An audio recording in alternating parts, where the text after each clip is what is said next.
y'all? Happy Friday. It has been a minute. It is August. I don't know what day it is ever. It's Friday. Whatever Friday is. The 8th, 9th, 10th, something.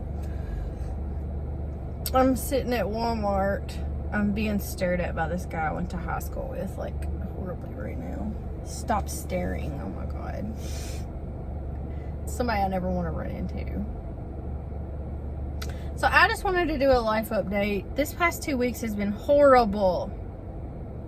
My boyfriend and I had a huge blowout argument. I don't want to go into detail. We didn't speak for like 4 days or see each other. I was in Chicago and we had it like the day before I left, and it was really bad. We've been together over 5 years, and it's the worst one we've ever had. It was terrible. We are on the mend. It's hard to come back from something like this. I am trying to practice forgiveness and recognize that the good outweighs the bad by a lot. That I feel like we're meant to be together. If you believe in that, fine. If you don't, fine. It's just something like one of those things where they say when you know, and that's how I feel about him. And he says that's how he feels about me, so we're moving on. Me and this guy from high school drive the same car. Just a different color. Anyway, then we got to Chicago on the first day. It was the first hour we got there, and I got rear-ended, you guys. I stopped at a red light, and this dude slammed into my car, pushed it into the four-way stop in Chicago, right in the middle of rush hour, too. It was almost 4 o'clock. And people were going around me, like, honking and this and that, and I'm like, our cars are literally stuck together. He hit me. Like, why are you mad? I can't move. Like, we had to call the police.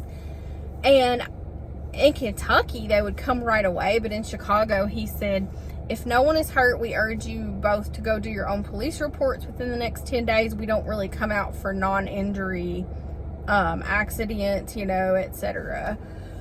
Which I was very shocked by, and I said, I really need an officer out here. I don't feel comfortable leaving the scene because the guy was high. He was in his work truck with his friend who was also working with him. They had like construction gear on. They were high, both of them. I don't know that he wasn't on his phone, but he may not have been.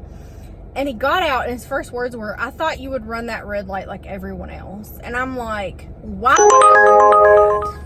Hang on. Sorry, Uber doesn't get busy in this area, so when I get one, it's like, why am I getting an Uber? It was crappy though. So anyway, he got out and he's like, I thought you would run that red light like everybody else in Chicago, basically. And I'm like, no, I don't run red lights because this is what happens. Like, I would have got hit by the cross traffic who had a green light. And so I had where we had the parking garage spot saved. I'm trying to find words, y'all. We had to be there. It was almost 4 o'clock. I had to be at the parking garage at 4:30, which, I mean, if I'm late, it's fine. They just, they'll still charge you. And I didn't buy the In-N-Out pass. I bought the park it and leave it for 3 days pass, because there's an In-N-Out that costs more where you can go in and out. So I had to park the car and then walk almost 2 miles to the police station to file a police report the next morning, because that night I was so shaken up. I was so upset about my boyfriend and me having a fight that my daughter and I were just like, we need dinner, we need to rest. We did. And we got dinner, we rested, and then the next morning we walked to the police station. They were so nice. Chicago police, now that I've had contact with them, because I've been to Chicago like 5 times, but I've never, of course, encountered the police, there, never had to. Super freaking nice people, love them. Made the police report, walked back to eat breakfast by our hotel, and then my daughter and I were so sore. Like, she had it worse than me, but we were both dizzy and had like migraines from the wreck and probably whiplash. I've had whiplash before in my life and had to go to a chiropractor, but we rested that day, the next day, because we had come an extra day to have like one whole day to explore. We didn't get to do anything fun at all because we were both like really feeling crappy. And so we did a couple things. Like, we walked around and went to the Bean, of course, because she'd never been to the Bean. And we went to the Buckingham Fountain and all this mess. But we didn't do anything. And then, I got home Friday. My boyfriend and I talked. We made up. It's been rocky, y'all. Relationships are so hard. Like, they are, especially after something like we've been through, like, they're hard. It's hard to come back from it. And you just have to weigh your options on if you want to call it a wash and waste all those years you've been together, or say you love each other and work it out. And I don't know, it's just hard. So anybody struggling in your marriage or relationship, like, I'm sorry. Like, it sucks. I would love to, of course, do what God wants us to do. Get married and be together, you know, be monogamous and all. I just don't know what's going to happen, you know. I don't know if that's something he wants. We don't talk about it. I just live. You know what I'm saying? I live every day and just kind of go with the flow and let God do the rest of it, because I don't have control. I've had so many people staring at me right now. I'm in the Walmart parking lot waiting on orders because it was busy and then it got slow. But anyway, got home, talked to him Friday, you know, went the weekend. Well, so the brakes on my car, the caliper is stuck right now, and I'm driving it that way because I have to work, but he's going to fix it this afternoon. That cost me so much money, you guys. Rotors and brakes are just ridiculous, okay? But I haven't had to put any on in 2 years because I always buy the really good ones, and I drive my car a lot, of course. And then my freaking HVAC went out yesterday. The air quit working, and I went home yesterday from work, and it was working when I woke up. It was cold. I keep the house really cold in the summertime. Went home probably like noon, and it was sweltering. I'm like, why is it 80 degrees in here? It was blown out warm air. So I had to call a guy to come look at it. So he's got that fixed. I don't know what was wrong with it. I haven't been home or talked to him. So I feel like when it rains, it pours, y'all. And I honestly feel like this is the devil just trying to get at me. And, you know, I feel like if he already has you, you're not going to have a hard life. If the devil already has you, he's already got you. He's not coming after you. But lately, I've really been trying to be a better person, forgive, forget, be nicer, not be as reactive to people in public, which you guys, if y'all don't know me, but like, people in public drive me nuts. And I have a Spark story, because this is ridiculous. I mean, and this is I lost my cool, and I'm like, girl, you've got to be less reactive. I've been doing Spark for 5 years, and I was at Walmart Saturday. Me and my boyfriend, and we were walking out. We had a shopping to deliver. And I never stop for the door people. I never have. It's like, I know their policy, and if they're allowed to ask you once, and if you refuse or you keep walking, they're not allowed to hound you or stop you or anything. And I've never shown them a receipt. I've never shown them my barcode, you know, if they've asked. I just keep walking. I mean, that's just my policy. If you want to know what I'm doing, open more registers and let me go to a person. We can't go to a real person. We have to scan a Spark thing. And they either check our cart or it says good to go. So either you get a cart check randomly or it says good to go.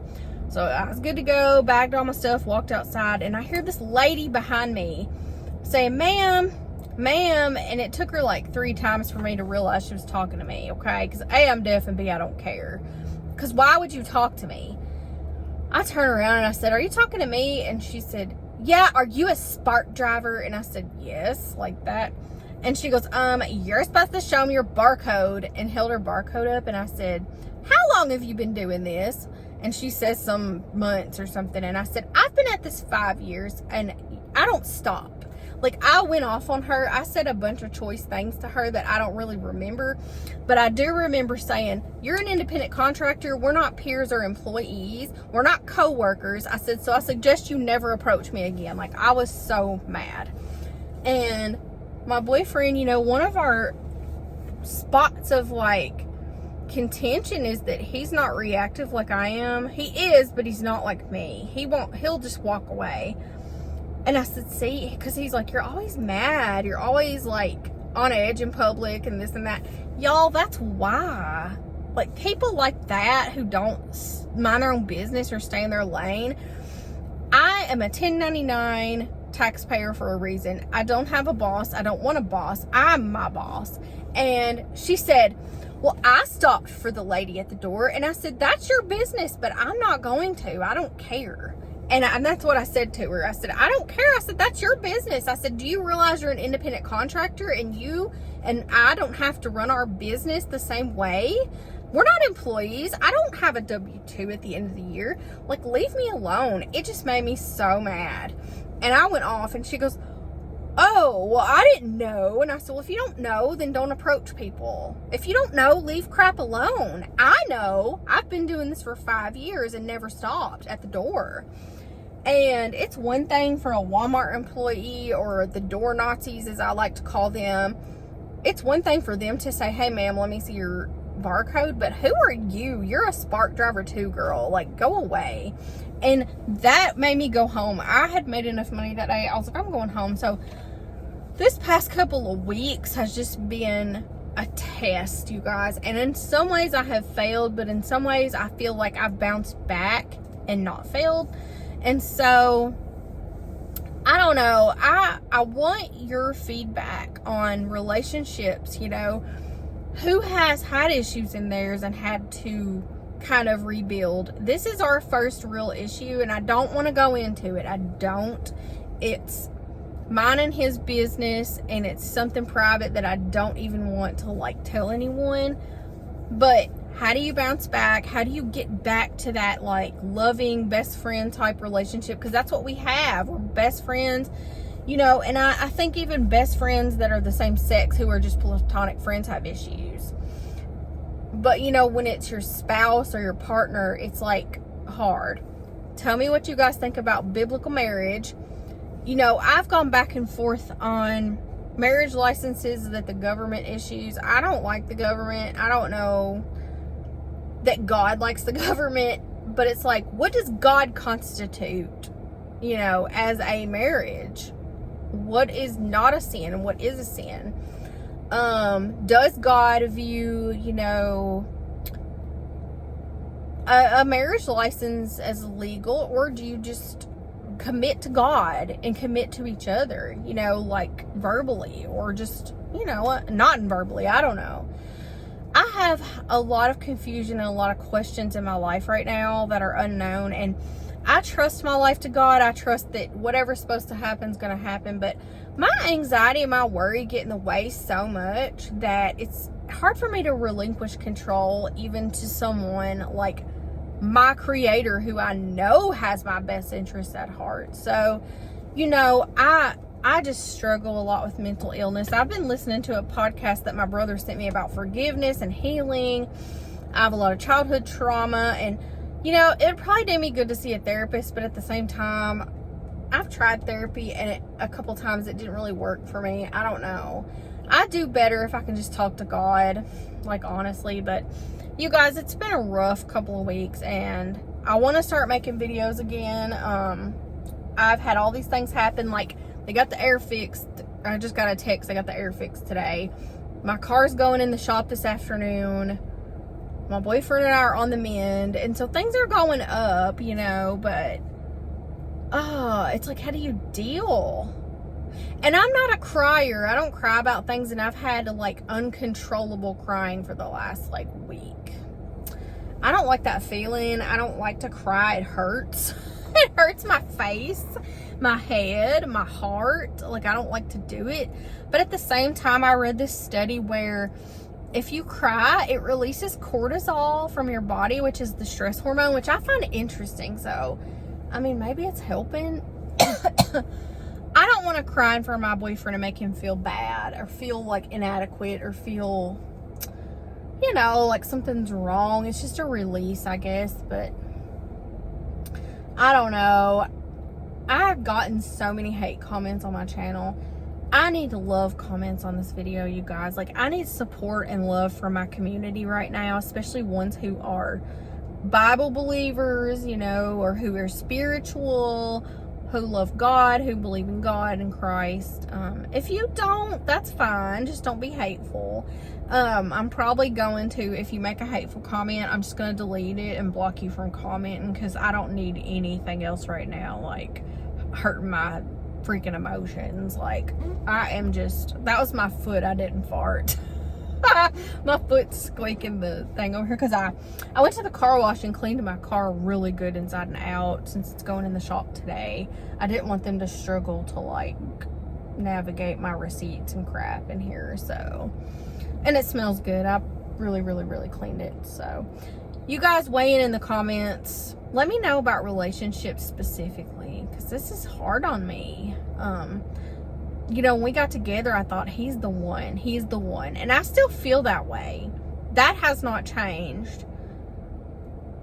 It's just shaken me a lot. It has shaken my, like, positive, strong foundation that I had with him. It feels very rocky right now, very unstable.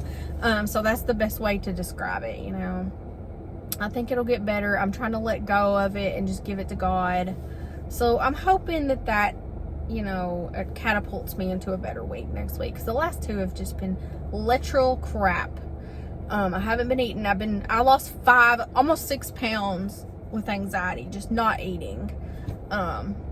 Or eating very little, you know. So I don't know, you guys, but I love you all, and for all the positive comments and all my friends and my followers, I really love you guys. Like, this whole YouTube experience overall has been amazing, and I can't wait to make you guys more videos in the future.